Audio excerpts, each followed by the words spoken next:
Today, I'm honored to be speaking to you about traditional African herbalism. So, I'm sure you probably know that Africa has so many different ethnic groups and they practice herbalism in their own way. But you can find that there are some basic components that kind of is widespread throughout, and there's methods that are used to understand plants, and that's for millennia, from the very first peoples to actually experience herbs and to document them. So, first, African herbalism is definitely holistic. It is the epitome of holistic.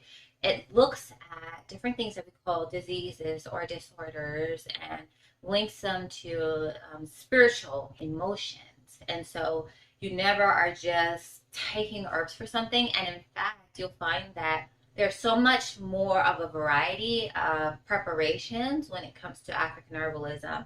They even use herbs externally on the body for things that you would only think that you would have to take something internally for. So another thing that I love is that they utilize a wide variety of different plant parts. So whereas in America or from the Western herbalism that we have, you mostly see the use of leaves and flowers. But in African herbalism, you see lots of different resins, which are really wonderful.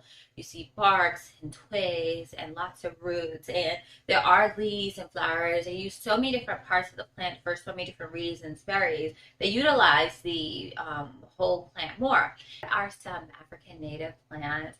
Definitely one of the most popular would be moringa.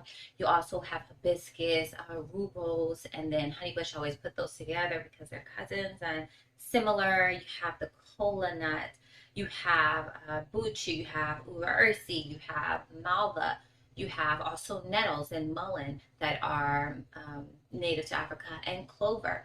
You have vervain. So there is just a powerhouse of different plants. And it was actually found that plants can even be stronger when they're grown in Africa as opposed to other places. And if you think about it, to survive in Africa, you have to be very strong because not only do you have the UV rays constantly on you and have to deal with that radiation, but also you have to deal with the different bacteria, fungi, and all of that, and the different the harshness of the environments and the different environments that they have. So these plants have to be extremely adaptable.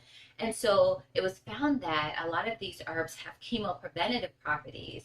So one of the things that you'll see that's very prevalent among African native plants is that they tend to be very antioxidant, and many of them are what's known as anti-cancer. And not only that, of course, having being evolutionary stronger than some of the counterparts that may be found in other parts of the world. African herbalism isn't talked about, even though it is the oldest, and there were hundreds and thousands of different plants that are mentioned in the Iberis Papyrus, which is the oldest, what's known as Materia Medica, or the oldest collection of different usages and herbal writing about plants. You have some groups like the San or the Khoisan people of South Africa, which their bloodline is shown to be one of the oldest that document their uses with their traditional plants that you can't actually find anywhere else. There are so many different plants that are just like endemic to one region, just endemic to South Africa, for instance. And not only that, you have the uses of so many different, as I talked about, resins or clays or different parts that you don't see in other cultures, and the uses of making butters from different products as well. So when you're looking at African herbalism and you just go towards African plants, and why might someone want to do that? Well, it doesn't matter where you are. Your DNA is already encoded. There's certain things that, are pretty much attached to you and in your DNA, and your body is accustomed to the environment in which its ancestors were, because just like the plants have to adapt, so did we. And so we are adapted to eat in certain diets, to have a relationship with certain herbs. And so it is really important to use those foods that would have been ones that grew around us. One thing that we find is that the herbs that are growing in a certain area are usually going to be good for the illnesses of that area. So if you're looking for something for a certain ailment, you're gonna find it somewhere near you. And that's one of the reasons why I talk about even backyard herbs. If you are out in your garden and interacting, even sometimes I say, oh, I really wish, where is chickweed? I really want chickweed. And the next thing you know, there's so much chickweed. Really just energetically, plants are just, uh, and it's the creator sending these plants to us that we need. And so you can always find the things that you need right around you. You don't have to go to another continent to get it. It wouldn't even make sense. Another aspect that is really just so important is making sure that you call the herbs by their most ancient name. That is so important because if you think about it, you don't want to, you want to be called by your name, and when someone calls you by your name, that's one of the ways to get your attention. So when you call the herbs not just by what they're called today but by its most ancient name, it's said to just really awaken the plant. And it remembers, just as we remember. And you have to remember, herbs are actually our elders.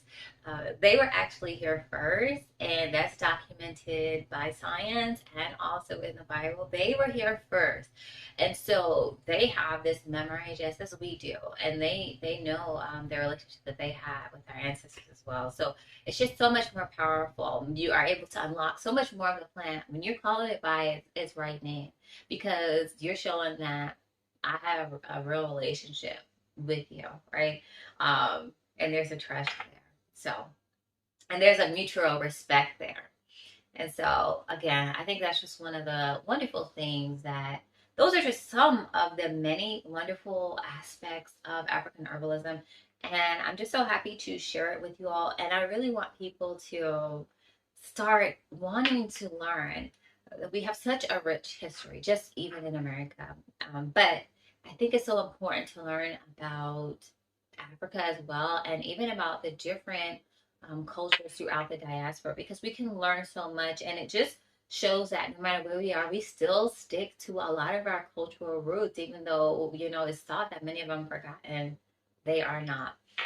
So I hope that you enjoyed this video. I will have links down below if you want to learn more, and I would be happy to teach you.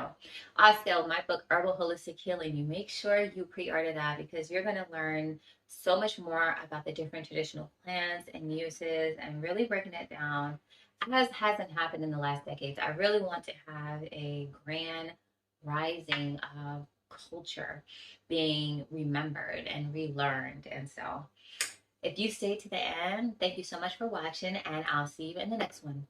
Bye.